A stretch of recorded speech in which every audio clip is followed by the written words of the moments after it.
Sing dadekno sempit rezeki itu banyak yang menyempitkan rezeki itu banyak. Jadi rezeki itu beda dengan uang ya. Berkali-kali tak terangkan. Rezeki itu berkaitan dengan lapangnya hati. Rezeki itu dari kebermanfaatan harta yang kita miliki itu rezeki. Harta banyak tapi nggak manfaat itu belum tentu rezeki. Itu afat. Jadi hal-hal yang menyempitkan rezeki itu sudah banyak dibahas oleh ulama-ulama salafun shalih. Termasuk di dalam kitab Ta'limul Muta'alim Ibrahim Az-Zarnuji. Sama ndak bertanya, aku nyapu bengi-bengi kok diseneni koncoku jarene nyempitno rezeki. Apakah benar seperti itu? Yang menyempitkan rezeki itu banyak. Di antaranya yang menyempitkan rezeki adalah pertama berbohong. Berbohong ini salah satu hal yang menyempitkan rezeki. Banyak hadis yang menceritakan bahwa dengan kebohongan itu akan menyempitkan rezekimu. Mungkin dengan berbohong kita mendapatkan uang, tapi hatimu sempit, kamu akan banyak ditinggalkan orang, sehingga ketika hatimu sempit dan banyak ditinggalkan orang, otomatis duitmu juga nantinya sempit. Jadi yang pertama, hal yang menyempitkan rezeki itu berbohong. Kemudian yang kedua adalah wakadha naumus subhah yamnau ar-rizqa. Ibrahim Az-Zarnuji mengatakan bahwa Syekh Ibrahim Az-Zarnuji mengatakan bahwa tidur setelah subuh itu bisa mencegah datangnya rezeki. Terus buk bantah, aku turu bar subuh terus bukti ini duitku akeh. Yang kita bahas rezeki bro, yang kita bahas itu rezeki. Orang yang tidur habis subuh, kenapa rezekinya tercegah? Dia kehilangan momentum keberkahan waktu setelah subuh. Dia kehilangan momentum, semangat ghirah menikmati kehidupan ini. Akhirnya tidur habis subuh itu mencegah rezeki. Lah biasanya kalau rezeki tercegah, yang lain-lain juga ikut. Uang bisa banyak, tapi hati sempit. Atau nanti setelah hati sempit, uangnya ikut sedikit. Naumus subhah, tidur setelah subuh. Kemudian wa kathratun naumi turisul faqra. Begitu juga dengan urip kok turu klimprak-klimpruk, turu klimprak-klimpruk. Akeh turu iku nyebabno fakir. Jadi orang yang rezekinya banyak itu orang yang punya ghirah, semangat kerja, etos kerjanya tinggi. Semangat. Bukan orang sing kakean turu. Wa faqrul ilmi, wong kakean turu itu di samping fakir harta, dia juga fakir ilmu karena menyia-nyiakan waktu terlewatkan begitu saja. Dalam sebuah syair, alaisa minal khusrani anna layaliya tamurlu bila naf'in wa tuksaru min umri. Jadi banyak sekali orang yang hidupnya rugi karena apa? Waktu berlalu dalam hal yang sia-sia, tidak ada manfaat. Iku tegese kanggo wong sing akeh turu. Kemudian wan naumu uryanan.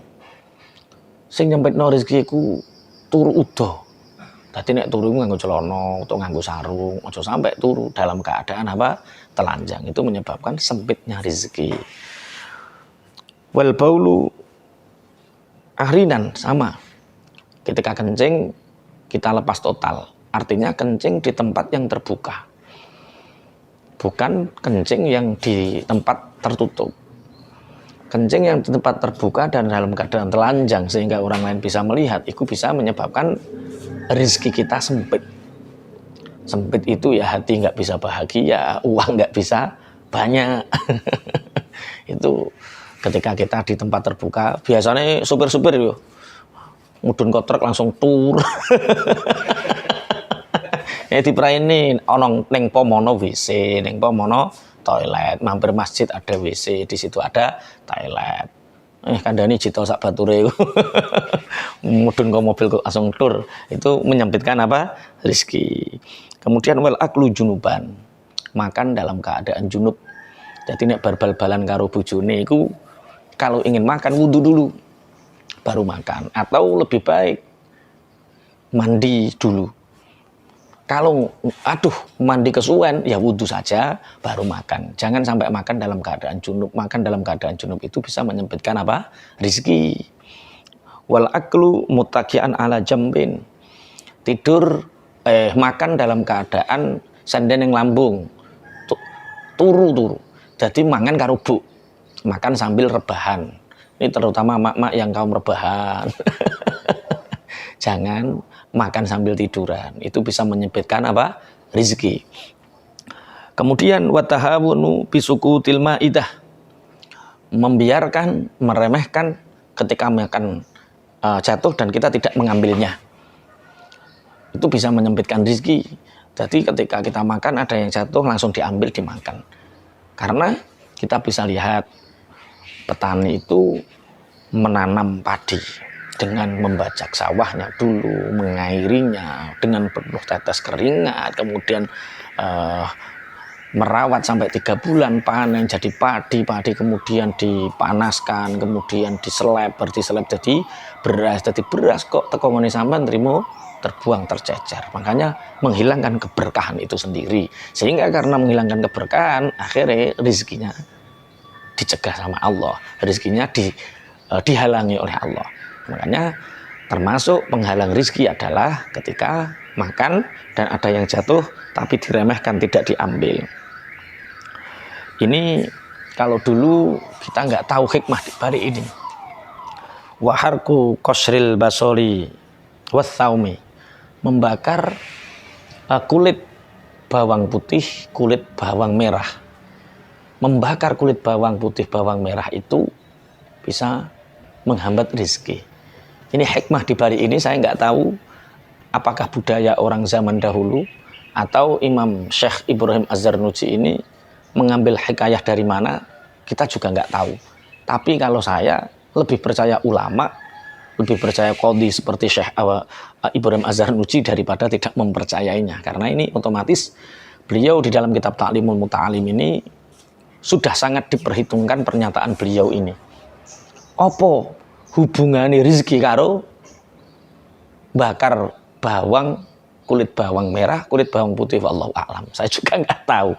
Tapi saya sebagai santri belajar sama kitab-kitab beliau yang sudah berusia ratusan tahun, ya tetap saya menghindari itu.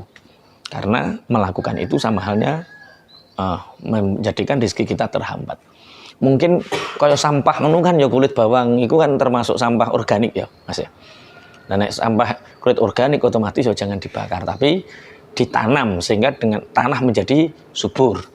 Jadi intinya hikmahnya yaitu membawa dampak kemaslahatan, membawa dampak keberkahan, kemanfaatan untuk kita dan lingkungan, itu menyebabkan rezeki kita terus berdatangan. Dan ketika ada madharat, ada afat, mendatangkan madharat, mendatangkan afat, otomatis ya menghambat apa? Rizki. Kemudian wakasul baiti fil laili bil mandil, menyapu rumah di malam hari. Ini juga menyapu rumah di malam hari. Ini menghambat rizki, menyempitkan rizki. Terus ora usah mbok tanya, lah nek anakku nek bengi rusuh kabeh, ya segera dibersihkan saat itu juga. Pekerjaan saya malam toh Pak Yai, saya itu di warung. Kalau nggak saya bersihkan, ya itu beda lagi, konteksnya beda lagi.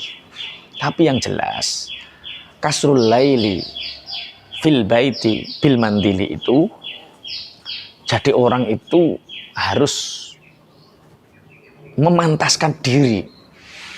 Kalau ingin rezekinya banyak, harta melimpah misal, ya kita memantaskan diri jadi orang kaya. Orang kaya itu ya rumahnya bersih, sebelum maghrib sudah bersih semua. Buktinya nanti di bawah, termasuk yang menghambat rezeki adalah akeh sawang-sawangan. Ya itu kan mentalnya orang miskin. Jadi ternyata kaya dan miskin itu sebuah karakter. Kaya itu bukan sebuah keadaan, punya mobil, rumah, bukan. Ternyata kaya itu adalah satu karakter.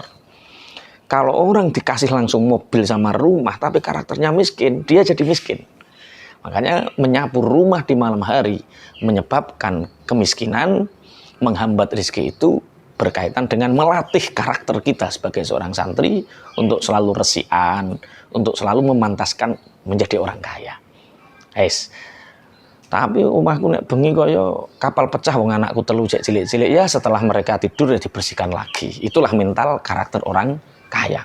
Tapi karakter orang miskin, roh kotoran ya biasa, roh omah kotor ya biasa. Nah, itu berarti kamu tidak memantaskan diri. Kemudian masih banyak. Watarkul kumamati fil baiti, meninggalkan sangsang melanding neng omah. Sangsang melanding ki opo bahasa Indonesia nih? Opo sawang. Nah, ada sawang-sawang di rumah ini, rumah laba-laba. Nah, itu kan karakter ini. Ini berkaitan dengan karakter, mentalitas. Oh, wong sugih iku omahe resik. Rezeki iku nek omah resik gampang moro, seperti itu. Tarkul gumamah fil bait. Kemudian wal masyu qudamal masyayikh, berjalan di depan guru atau orang sepuh, orang yang lebih sepuh. Santri berjalan di depan kiainya. Kemudian anak berjalan di depan bapak ibunya. Istri berjalan di depan suaminya. Nah, ini semua satu akhlak yang tidak boleh dilakukan, karena sekali dilakukan itu akan menghambat rezeki, hilangnya keberkahan. Ya namanya santri jalannya otomatis di belakang masyayikh. Namanya anak jalannya di belakang orang tua. Lah istri jalannya ya di samping sebelangkah sedikit suami.